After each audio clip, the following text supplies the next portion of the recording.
Salut à tous, très heureux de vous retrouver pour cette deuxième partie de la vidéo diagnostic sur ces Lakers 2019 et sur la vidéo parallèle comparatif entre le LeBron 2018 des Cleveland Cavaliers et le LeBron 2019 des Los Angeles Lakers, avec un focus dans cette deuxième partie sur la défense qu'on n'a pas spécialement abordé dans la vidéo, dans la première vidéo qui était consacrée à l'attaque, qui suite au développement que j'ai fait, vous l'aurez compris, était la raison principale de ce mini fiasco des Lakers 2019. Ce qui a manqué à Los Angeles, ce sont des qualités d'attaque.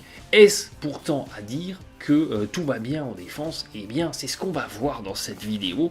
On va essayer de passer au crible un petit peu la défense pour avoir aussi ce deuxième aspect-là du basket qui est ô combien important en tête. Alors, eh bien ça vous le savez, on en avait parlé dans la vidéo 1. Les Lakers en 2019, eh bien présentement c'est la 13e défense de la NBA et c'était déjà la 13e défense en 2018. Donc on ne peut pas dire que l'arrivée de LeBron a provoqué du côté de Los Angeles une dégradation des qualités de défense.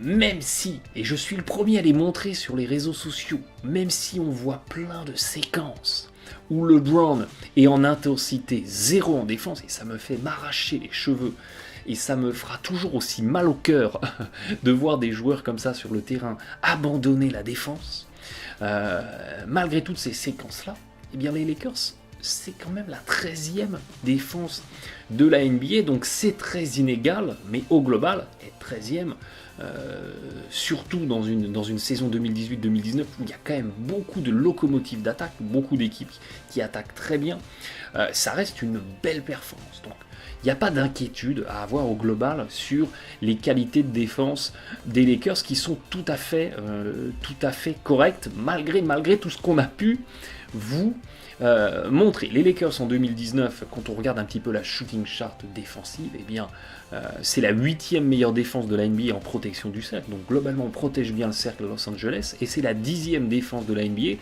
sur la contestation des tirs à 3 points. Donc les deux compartiments les plus rémunérateurs en points au pourcentage du basket, eh bien les Lakers ils les défendent assez bien. Toujours sur le global de cette saison dont on a vu les trois quarts. La saison passée, Los Angeles, 12e défense du cercle, 3e défense de la ligne à 3 points, donc on a gagné un petit peu en protection du cercle au détriment de la contestation des tirs à 3 points, mais il y a une continuité sur les deux saisons, et il y a aussi au niveau des rebonds défensifs une continuité, parce que quand vous voulez analyser la qualité d'une défense, n'oubliez jamais d'aller regarder le rebond défensif, parce que vous pouvez contester les tirs du mieux au monde. Si vous ne verrouillez pas un rebond défensif derrière, ça ne sert à rien. Si vous laissez des deuxièmes chances à l'adversaire en lui laissant des rebonds offensifs, ça ne sert à rien de bien contester les tirs. Donc il faut toujours regarder le rebond défensif. Et c'était déjà pas l'année dernière quelque chose que les Lakers faisaient super bien. Et c'est pareil, on est dans la continuité en 2019 de cette équipe des Lakers qui ne va pas trop bien rebonder le rebond défensif. Alors ça pourrait s'expliquer par la volonté de Los Angeles de jouer vite, de jouer la contre-attaque. Donc il y a des joueurs qui, en anglais on dit to leak out, c'est-à-dire qu'ils vont jouer la carotte, ils vont jouer la contre-attaque, ce qui fait que quand il y a un tir qui est déclenché, vous avez déjà des joueurs qui commencent à sprinter pour jouer la contre-attaque, donc forcément ils ne sont pas disponibles pour le rebond défensif, et ça peut comme ça abandonner des chances à l'adversaire. Ça pourrait être une explication, ça pourrait être tactiquement par réversion une explication de ces Lakers pas super forts au rebond défensif, mais toujours à avoir en tête, on retrouve cette continuité par rapport à la saison passée. Et puis il y a une stat qui est toujours aussi bon d'avoir en tête quand vous voulez évaluer, ramener à l'individu l'impact défensif, ce qui est toujours quelque chose de très compliqué, mais vous regardez quand les Lakers, LeBron est sur le terrain, l'adversaire est à peu près à 1,09 points par possession, ce qui est globalement la moyenne NBA cette saison. Et quand LeBron n'est pas sur le terrain, il y a l'adversaire, il met 1,13 points par possession. Donc 113 points pour 100 possessions jouées, si vous préférez. Alors vous allez me dire, ouais mais LeBron il joue avec les meilleurs défenseurs de l'équipe. Donc quand il joue pas, les meilleurs défenseurs jouent pas avec lui. Donc forcément, ça défend moins bien en face. toute la problématique d'aller ramener à l'individu les qualités de défense parce que vous ne défendez jamais seul. Une défense est toujours une implication collective, mais c'est toujours une stat à avoir en tête qui est intéressante, parce que quand vous avez vraiment des mauvais défenseurs, et que statistiquement vous voyez que sur le terrain, ils affaiblissent le niveau défensif de l'équipe, c'est toujours un indicateur assez flagrant. Et là, pour le coup, avec LeBron, pareil, statistiquement, ça ne saute pas aux yeux, malgré toutes ces séquences où on voit LeBron en errance totale en défense. Mais pareil, sur le global de la saison, ça ne saute pas aux yeux statistiquement. Ce qui est intéressant, c'est que si on va regarder le découpage des séquences défensives prises en charge par LeBron, c'est-à-dire les séquences où LeBron a été sur la balle, dans une séquence d'attaque. Eh bien, on regarde déjà que les implications de LeBron sont quasiment les mêmes du côté des Lakers en 2018 que du côté des Cavs en 2018. Donc il n'est pas impliqué différemment dans la défense. Il n'est pas exposé différemment en défense. Vous remarquez que à plus de 35%, et on est à 39% là en 2019, ce qu'il défend le plus, ce sont des tirs de champ ou des drives vers le cercle.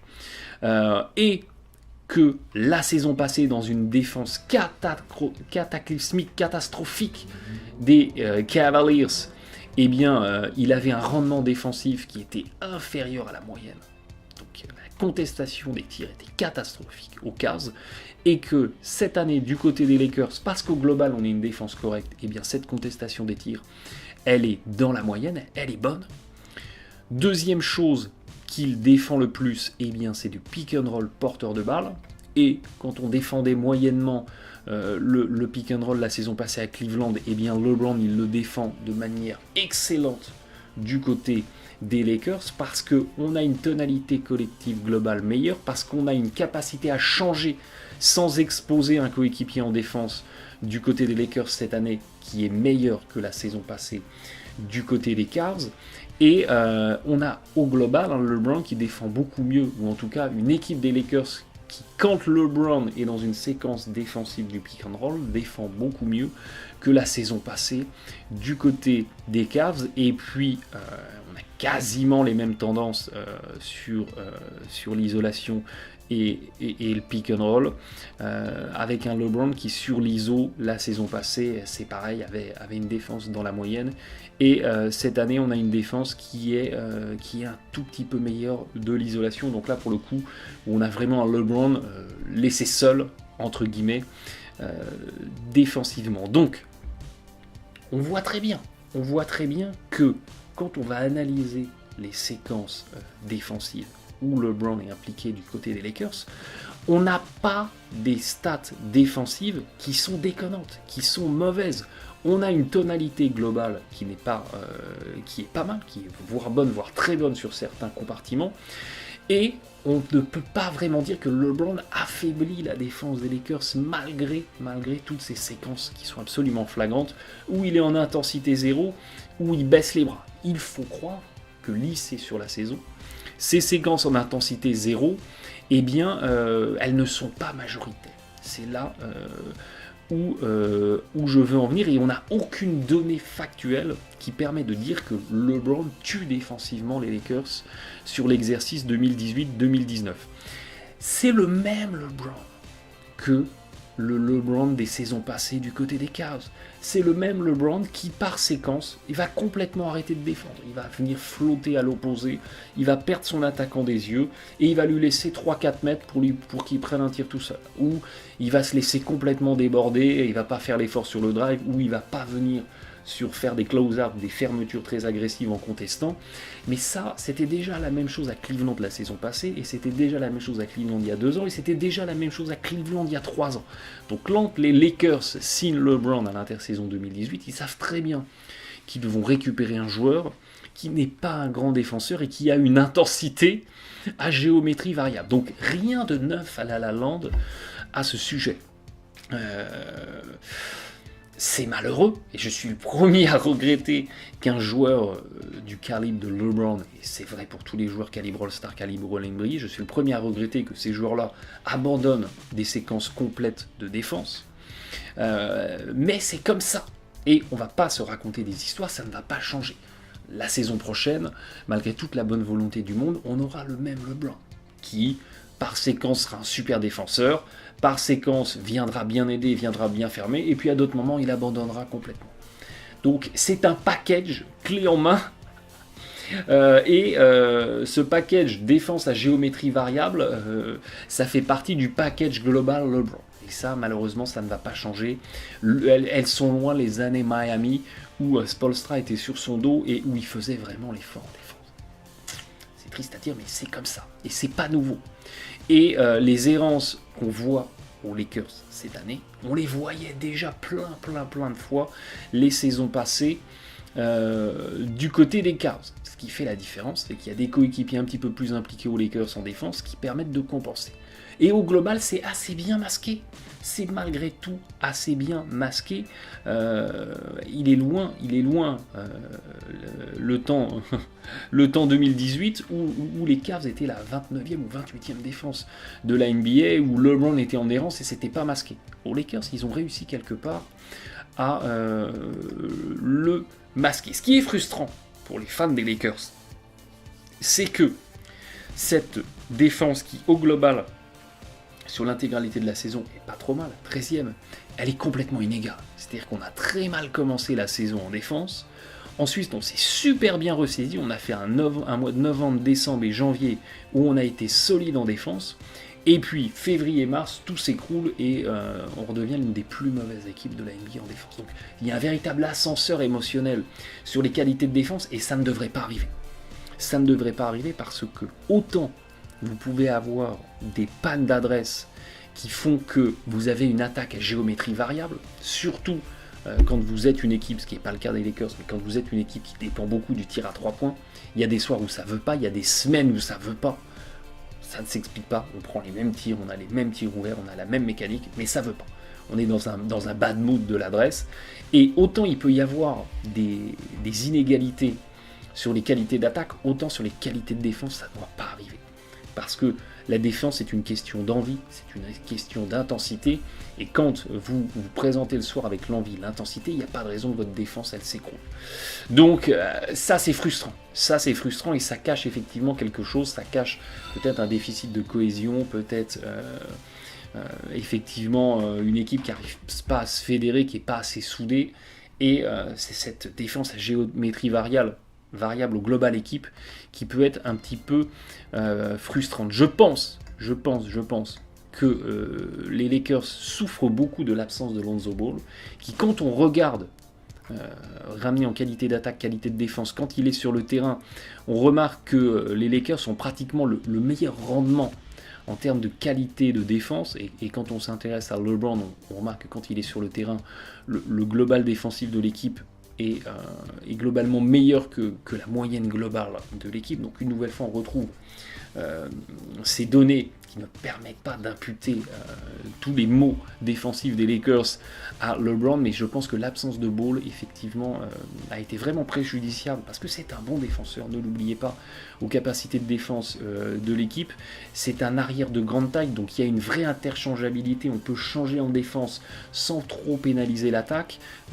Quand vous aviez LeBron, Lonzo, Ingram, Kuzma et McGee, on a globalement 4-5 joueurs qui sont interchangeables. Je ne dis pas que Kuzma face à Kyrie Irving, ça va être un super stopper, mais on avait cette possibilité de changer en défense, de venir aider, de faire des pré-rotations qui ne pénalisaient pas trop l'équipe. Et on retrouve complètement ça dans les line-ups, puisqu'on remarque que le 5 majeur, entre guillemets, des Lakers lissés sur la saison, donc avec Ball, Ingram, James, Kuzma, McGee, et bien que ce 5-là a fait un très bon rendement défensif.